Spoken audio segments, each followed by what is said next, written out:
Bismillahirrahmanirrahim. Di sini saya ingin membahas tentang contextual word representation. Word representation kita pernah bahas, di mana kita kenal di situ kita menggunakan nama word embedding. Yang word embedding itu adalah merupakan vektor, jadi word vektor. Misalkan kita mempunyai sebuah kata ya, jadi setiap kata itu diubah menjadi sebuah vektor. Misalkan vektor itu kita gambarkan seperti ini, yang masing-masing mempunyai komponen-komponen isi-isinya, baik bisa menggunakan nilai-nilainya menggunakan TF-IDF, menggunakan PMI, atau menggunakan misalkan word to fact ya, jadi vektornya bisa panjang atau bisa pendek. Jadi di sini sebuah kata itu mempunyai sebuah vektor ya. Padahal kita tahu bahwa sebuah kata itu bisa mempunyai lebih dari satu pengertian ya. Bisa lebih dari satu pengertian, atau istilahnya pengertian kata atau word sense.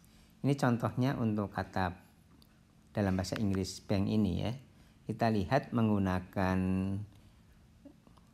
WordNet. Di WordNet kita lihat kata bank itu ternyata cukup banyak ya. Ada yang nomina, ada beberapa, ada yang verbal juga beberapa.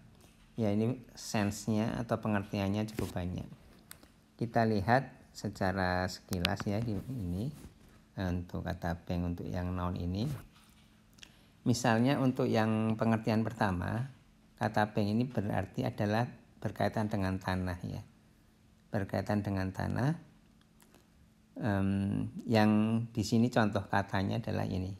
Jadi ini sloping land ya. Berkaitan dengan ini. Ini adalah, kalau bank di sini adalah artinya seperti itu. Kemudian ini berkaitan dengan institusi keuangan ya. Jadi di sini misalkan kata bank di sini ya.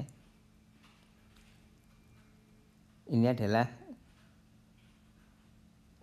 menunjukkan bank ini adalah institusi keuangan ya.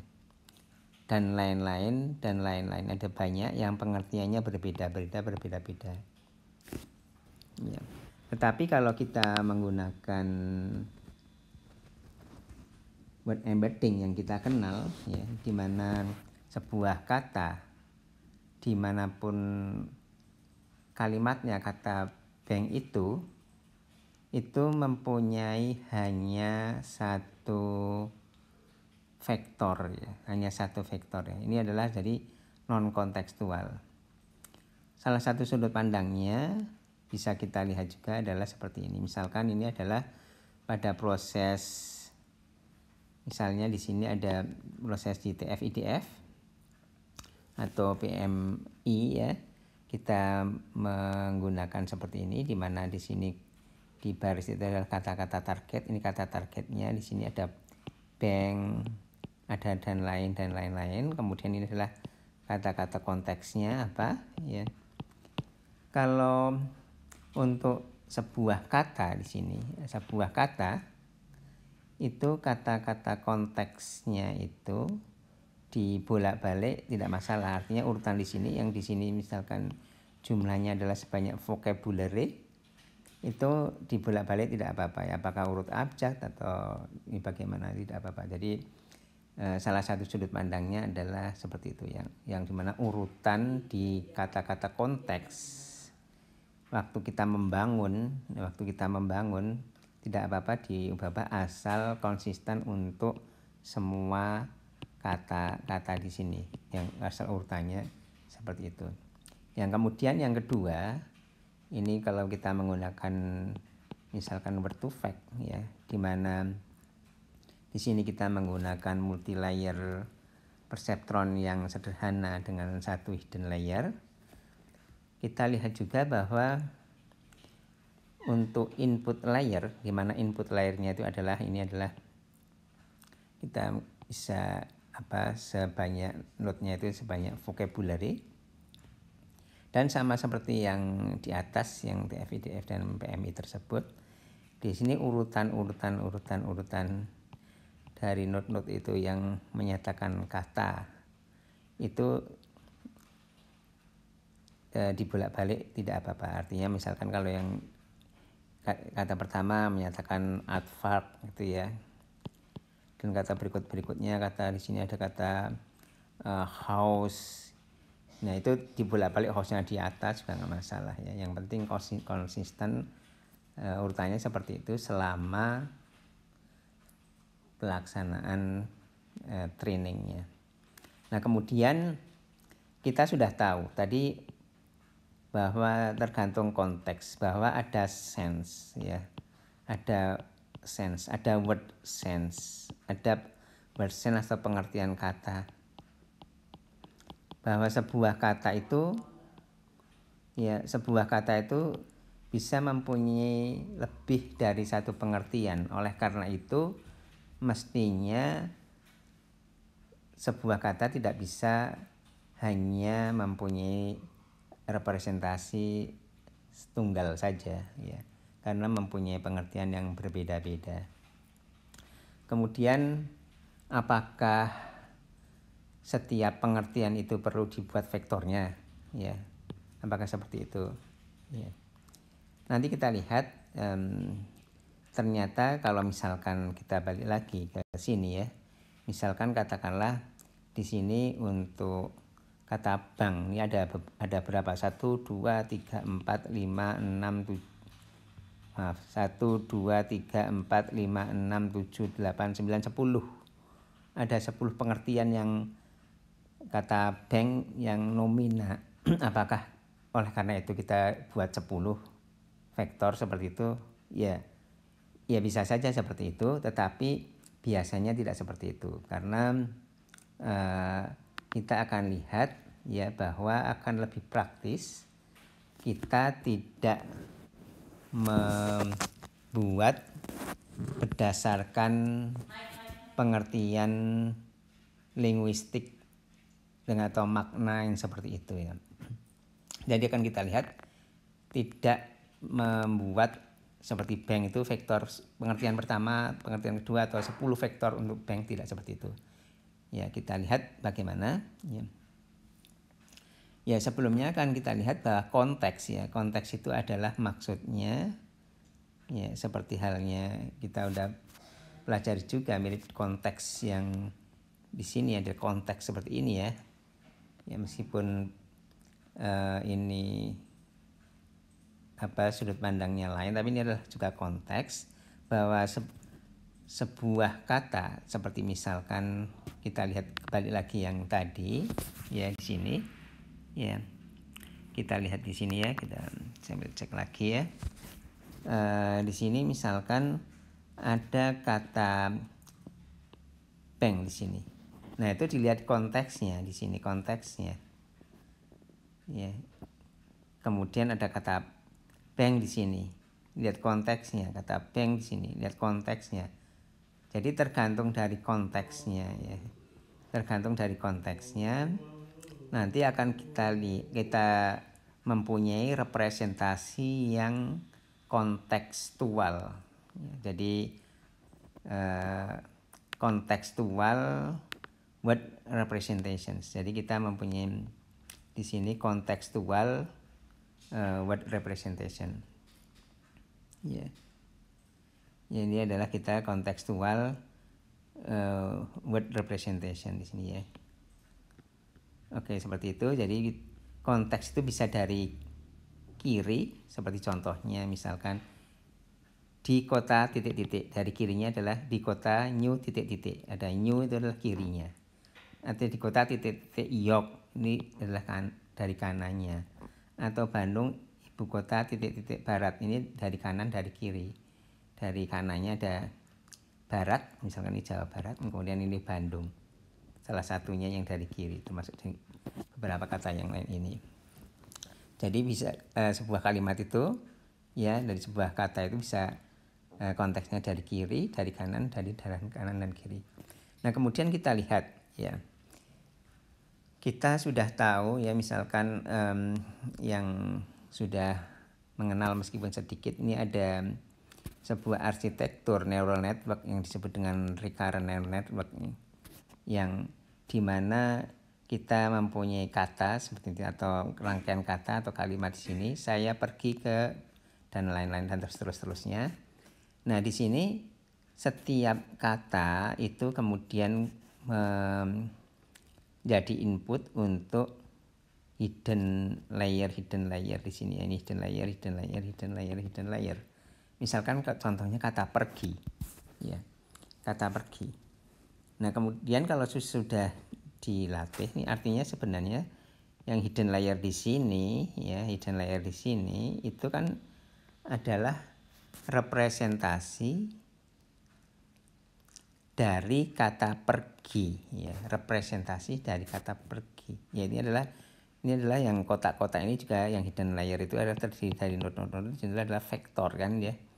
Ini juga vektor. Jadi vektor pergi direpresentasikan menggunakan dalam vektor ini, dan vektor pergi di sini itu adalah tergantung, atau vektor tersebut udah mempertimbangkan bahwa kirinya itu adalah ada saya dan mungkin yang lain ada ke dan lain-lain di situ. Jadi secara yang paling sederhana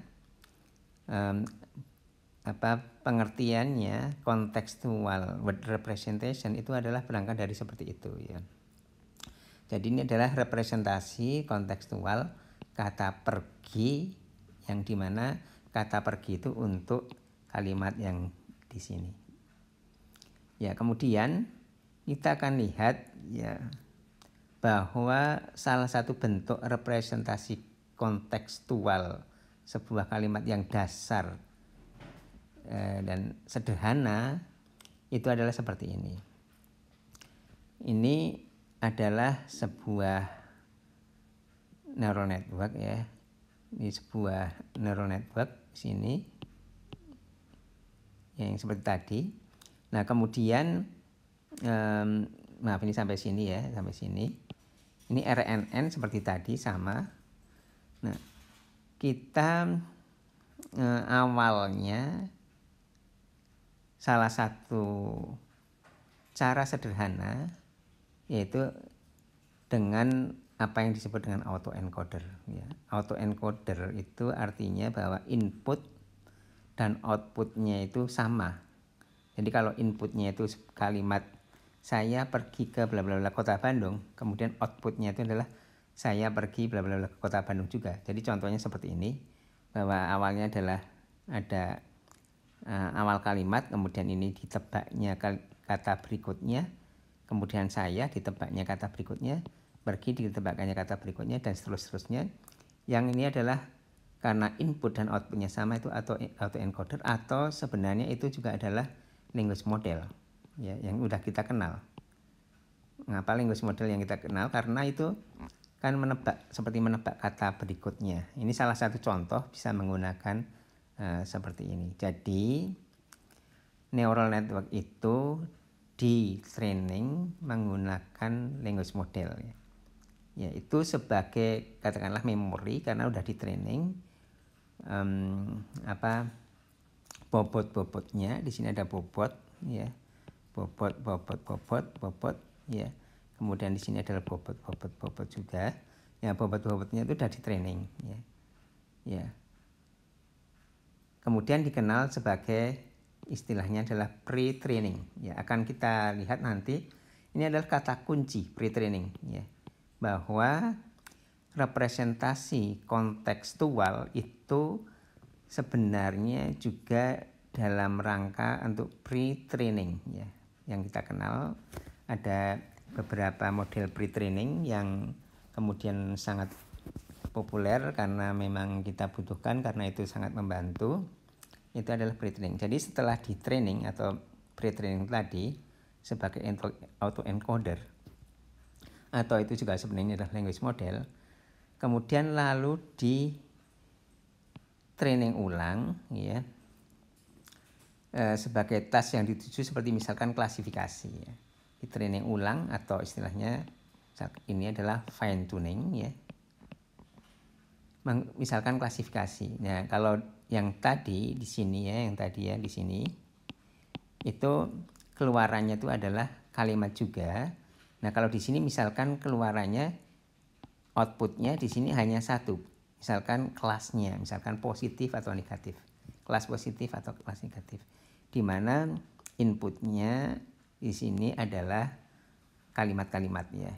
Yang perlu kita ingat di sini adalah karena recurrent, di sini fleksibel panjangnya, bisa beberapa kata, bisa katanya bisa ada 10 misalkan, sequence kata 10 atau 11 atau 12 dan seterusnya, karena ini adalah recurrent ya. Jadi kemudian di fine tuning, di training ulang menggunakan atau untuk klasifikasi.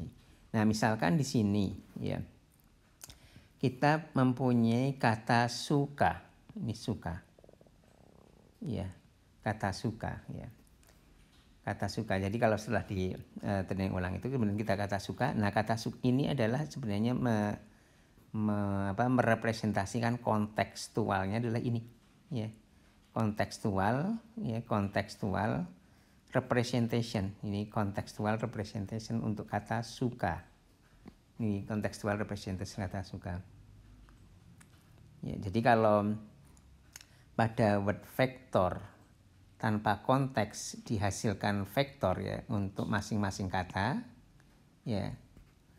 Pada contextual representation meskipun kita per kata itu sebenarnya mempunyai representasi juga, tetapi yang utamanya adalah kita menghasilkan model karena dihasilkan model ini, model neural network ini ya, model neural network ini ya. Jadi sekali lagi kita tidak membuat misalkan kata bank itu kemudian ada bank pengertian pertama itu vektornya seperti apa, bank pengertian kedua vektornya seperti apa, tapi kita membuat model sehingga kalau kata suka misalkan ya konteksnya adalah di sampingnya adalah seperti ini. Jadi sangat beragam sekali yang di sini kata-kata tersebut representasinya udah memperhitungkan konteks, memperhitungkan kata-kata di kirinya saja atau di kanan saja atau di kanan kirinya tergantung dari model. Tapi apakah di kanannya atau kirinya saja atau kanan kirinya, yang penting untuk pengertian dasar ya, untuk pengertian dasar tanpa kita mempedulikan efektivitas. Nah, ini adalah kontekstual word representation seperti itu ya. Yang saya kira seperti itu. Satu lagi yang ingin saya ulangi adalah karena ini dihasilkan model sehingga salah satu yang umum biasanya kontekstual word representation pembicaraannya juga adalah sebenarnya adalah membuat adalah pre-training model ya, sehingga tidak bisa dilepaskan kontekstual word representation dengan pre-training ya. Ya, saya kira seperti itu. Mudah-mudahan jelas tentang kontekstual word representation, terutama dibandingkan dengan yang non kontekstual ya. Terima kasih, semoga bermanfaat.